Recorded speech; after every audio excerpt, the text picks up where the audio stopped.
Hello guys, I am back again. Hopefully this time I'm back for the long run. I don't really plan on leaving you guys again. Well, I might not be uploading weekly, but I'll try to definitely upload every other week. So I hope I'm back. Most of the stuff is fine.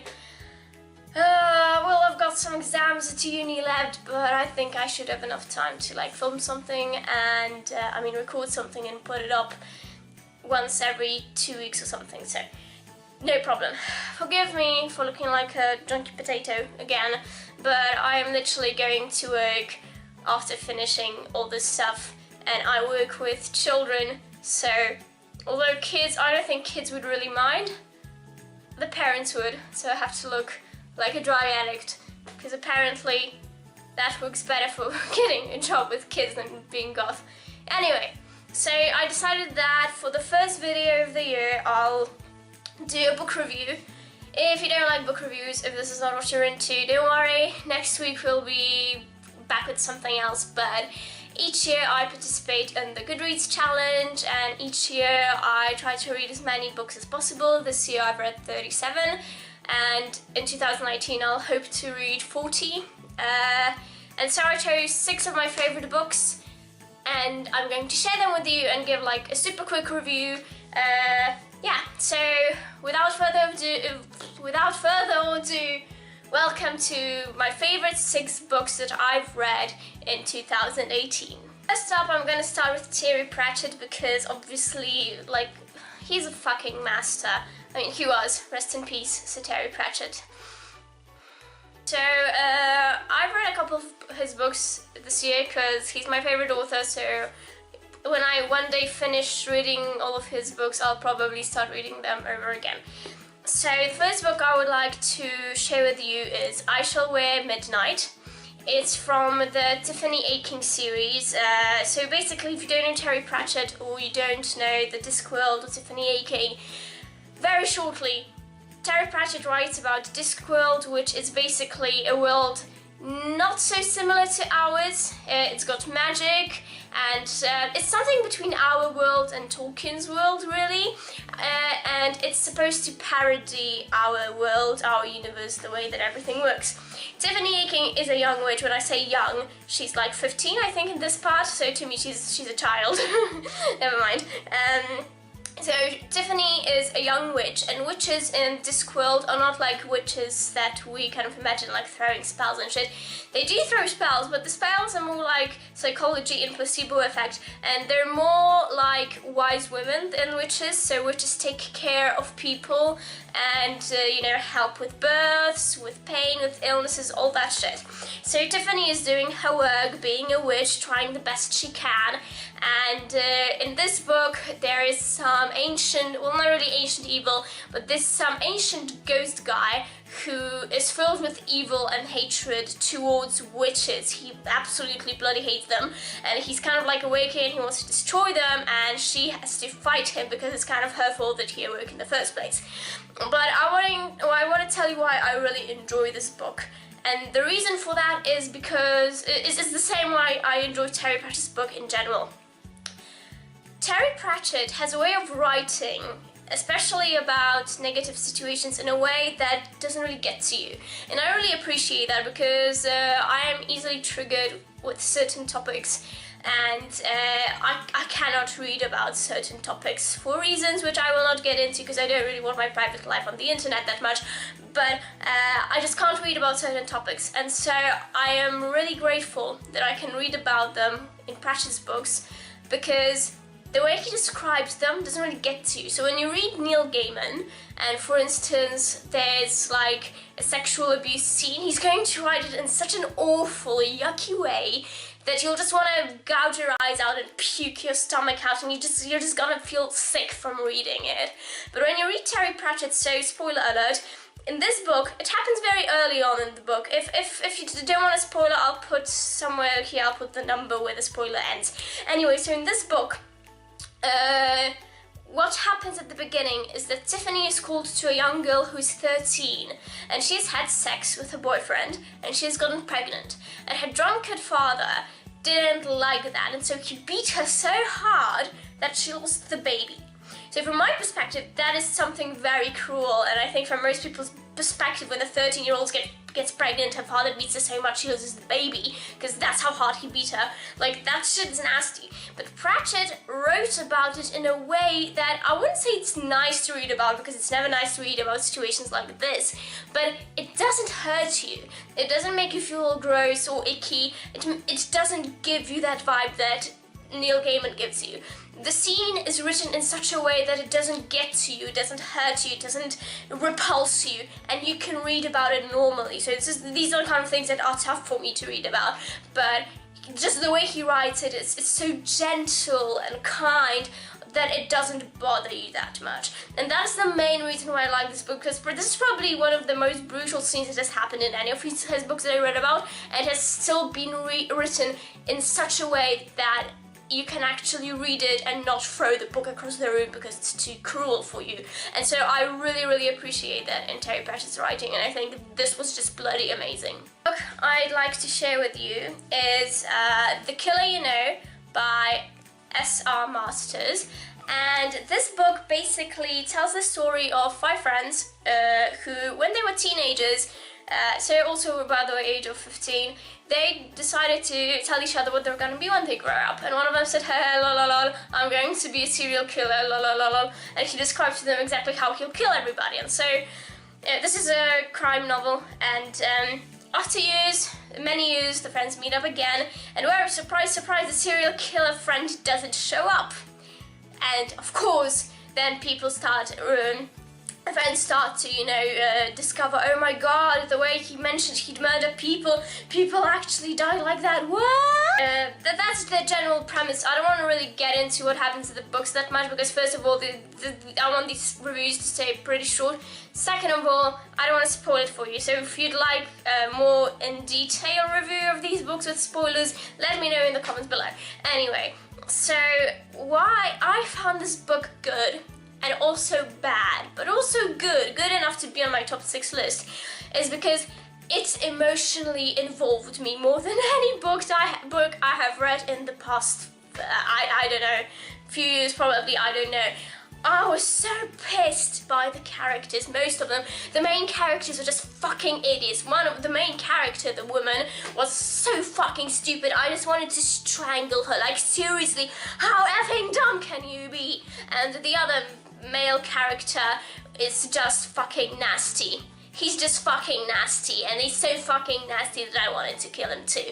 Anyway, I got so emotionally invested, and this was a good thing, because I think that if an author can emotionally invest you in a book, as I was emotionally invested, like seriously, there were moments where I wanted to shout at the characters, when I wanted to just God, don't you see what's going on here? So if an author can get you to feel like that, I think that it means that the book was written well. Because, I mean, if the book is just like you're reading it, oh, it's a nice book, but you're not really invested that much, then is it really that good? Like, there are a lot of books I like that, like the whole Harry Dresden series, but still, I think this was amazing. This is a debut author, I think, so if he comes out with any other books, oh man, I'm totally gonna read that shit, because the way I got invested in this book, bloody amazing. I figured out pretty early on what's going on, so about 50 pages in, the book is 450 I think, I already figured out the whole mystery, but it was still a nice read, it was still cool, and I really, really enjoyed it in the end. Another debut author with her first book, I think she already published a second book though, so I'm going to have to get my filthy hands on that shit too, is The Silent Companions by Laura Purcell? I don't know how to, anyway, so this is a gothic Victorian horror book, and oh my god, you guys, oh my god, this was amazing. I could not put this down. I was scared shitless. Well, not while reading it, but in the night. So, okay, I'm just gonna tell you what the book is about. Generally, the Silent Companions are, they actually kind of existed, were these wooden figures. I think they weren't really figures, they were kind of something between a painting and a figure. And they would put, in the Victorian era, they would put them like in corners or something, so people who walked by thought that they were real people. It was supposed to become like a prank thing. Look at the Victorians making pranks and shit. Anyway, and so yeah, so like that was a real thing. And in the Victorian era, Elsie, I think, was the main character's name. Yeah, Elsie. Elsie is a newly widowed, pregnant woman who has to move with her late husband's cousin to his mansion. And of course, you know, she's sad because he died, and she actually cared for him quite a lot. And she's also scared because this is going to be her first baby. Okay, I'm not gonna spoil anything, never mind. And weird things start happening. So she hears like this kind of wood sawing sound, and they open up a room in the attic that had been closed, and they find the diary of one of her husband's ancestors, Anne, who was presumably a witch. So the story takes part in like the 1600s, when and those are pieces from Anne's diary. And then the other part of the story is Elsie, and also Elsie after everything that happened in the mansion, and she's in an asylum. But anyway, so that's once they open the door and take the journals, they kind of unleash something, and those silent companions start appearing, and kind of bad things start happening. Now, what I'm saying might seem like any horror movie ever, and might sound totally lame, but this is exactly why I love this book. It wasn't. It sounds like any other horror book or horror movie, but it was actually immensely good. It was so well written, it was so captivating, and it was actually creepy and scary, and I would love for a sequel to this book. I don't want to say too much about this book, because I feel that if I do, I will just spoil everything if one of you wants to read it. So I'd either spoil the plot, or I'd spoil everything that's scary about it, and you know, what's the point of reading a horror book if you can't be scared of it? So I don't want to talk too much about it, but it's probably one of the favorite books I've read this year. Not my favorite, I think I'm gonna save it for the end. But it was definitely one of the best books I've read, and one of my favorites, so it's damn good, and you should definitely give it a try as well. Another book which, I don't know the English title because it's by a German author, Walter, sorry, you're supposed to pronounce this Walter Mörs? I don't know, something like that. My boyfriend is kind of German, like he was raised in Germany for most of his life, so I should ask him, but I think it's Walter Mörs, or in more English, Walter Mörs. I don't know how to pronounce that shit. Anyway, so translating it into English, it would be something like The City of Dreaming Books, or The City of Sleeping Books. And oh my god, this is a bloody masterpiece. Since I've read this book last year, I've bought 2 other of his books. And if I could, I would include all of them in this review, but I just don't want to have too many favorites, you know? And his writing style is so amazing. Everything he does is so amazing. He's probably the most talented author I have read since Terry Pratchett. Just there are no words that I can say to explain to you just how amazingly written all his books are. Now, I'm going to be really honest with you guys. When it comes to the plot of the books, it's okay. It's okay. It's not the most it's very original, but it's not the most captivating thing in the world. But the way the books are written is so bloody worth it. It's just, it's a masterpiece. They're bloody masterpieces. So this is the first book I've read by him, and that's one of the reasons why I decided to include this one, not the other 2. It's also the first part of a trilogy. The 3rd book from this trilogy should be coming out this year, I think. And all his books take part in Camonia. That's how I pronounce it, but apparently you're supposed to pronounce it Zamonia. Something like that, or Samonia, something like that. I'm gonna pronounce it Camonia. Sorry, German people, please don't kill me. And that, well, there are no humans there, or very little humans. So it's mostly, the main character in this book is a dragon, and most other characters are beings that have not been invented. So it's not like vampires, werewolves, or something like that. Those are like original creatures that he has invented. And the reason why, okay, so when it comes to the plot, the dragon is 70 years old, so he's kind of like a teenager, just maybe out of his teenage phase. And he's going to the City of Dreaming Books because he wants to become an author, but also because before dying, his kind of literary godfather gave him a quest. He said that he had gotten the most amazing manuscript ever, the best written thing ever, and he wants the dragon to find who wrote it. And so the dragon goes to find that person. And I'm not gonna get into detail, mostly because I can't get into detail. If you want more details in the book, tell me to make a review only about this book, because if I were to talk about details of this book, I have to go on for ages. It's just too much. And it would probably take like a 10 to 15 minute review video to actually get into it.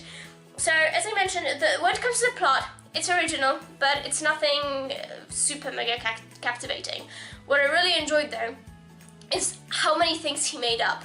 So he made up his own creatures, the author. He made up so many dozens of new book genres that don't exist. He made up so many bloody things.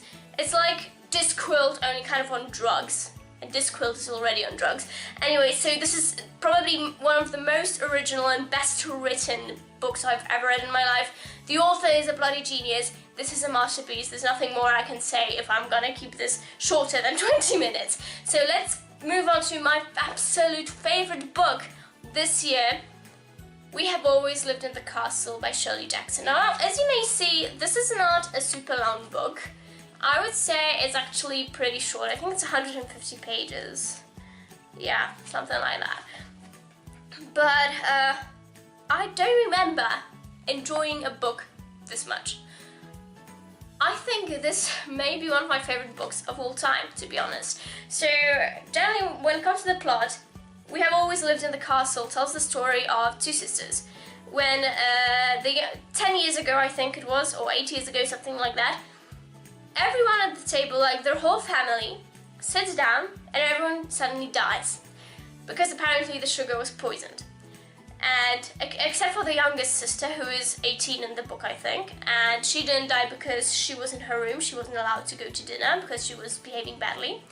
The older sister, who is the supposed murderess, but I'm not gonna give any detail, and who didn't take sugar, and their uncle who didn't take enough sugar. So he ate the poisoned sugar with his berries, but he didn't eat enough, and so when the medical help came along, they managed to keep him alive, and he's just disabled. And it basically tells the story of how this family lives now. It's very originally written. This is technically supposed to be a horror story or something. I wouldn't call it horror. I wouldn't call it a thriller either. I'd just call it a creepy drama, I guess. But there's no way for me really to explain exactly what kind of genre this is. So what happens also is that their cousin comes to them because the sisters are very rich. So a cousin they haven't seen for ages comes to them and decides to live with them. And basically tells the story of the family. Also in the village next to which they live, the people laugh at them and hate them and all that shit. So yeah, so you know, it doesn't have any ghosts or murders, like apart from maybe that one, but it happened so many years ago, it's not really part of the plot. It's nothing like that, but it's also amazingly well written.